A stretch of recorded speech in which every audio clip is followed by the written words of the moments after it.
तो चलिए समझते हैं कि भगत सिंह, उस महान युवा क्रांतिकारी को अंग्रेजों ने फांसी क्यों दी। सोचिए, 23 साल का एक नौजवान ब्रिटिश साम्राज्य के लिए इतना बड़ा खतरा आखिर कैसे बन गया। दो बड़ी घटनाओं ने भगत सिंह और अंग्रेजों के बीच के टकराव को और भी गहरा कर दिया। ये राष्ट्रवादी नेता लाला लाजपत राय की मौत का सीधा बदला था। अंग्रेजों के लिए यह सिर्फ एक कत्ल नहीं बल्कि उनकी सत्ता को सीधी चुनौती थी। और कमाल की बात यह है, उन्होंने भागने की कोशिश ही नहीं की, बल्कि अपना संदेश देने के लिए खुद गिरफ्तारी दी। उनके फेंके पर्चों में यही लिखा था। उनका असली मकसद तो अपनी आवाज सुनाना था। लेकिन कहानी सिर्फ इन घटनाओं की नहीं है। असल में उनके विचार बम से ज्यादा खतरनाक माने गए। भगत सिंह समाजवादी क्रांति, नास्तिकता और एक धर्मनिरपेक्ष भारत की बात करते थे, और ये विचार युवाओं में आग की तरह फैल रहे थे, जिससे अंग्रेज बहुत डर गए थे।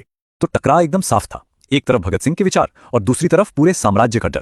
इसी डर की वजह से सरकार ने उनके असर को खत्म करने के लिए बहुत तेजी से कदम उठाए। पूरे देश में जबरदस्त विरोध प्रदर्शन हुए, लंबी कानूनी लड़ाई भी चली, पर फैसला हो चुका था। और फिर भगत सिंह को उनके साथियों राजगुरु और सुखदेव के साथ फांसी दे दी गई। तो असल बात यह है कि उन्हें फांसी एक वैचारिक खतरा बनने की वजह से दी गई। आज वो सिर्फ एक क्रांतिकारी नहीं, बल्कि बलिदान, साहस और विचार की आजादी के प्रतीक हैं। उनकी कहानी एक सवाल छोड़ जाती है, क्या एक विचार वाकई गोली से ज्यादा ताकतवर हो सकता है?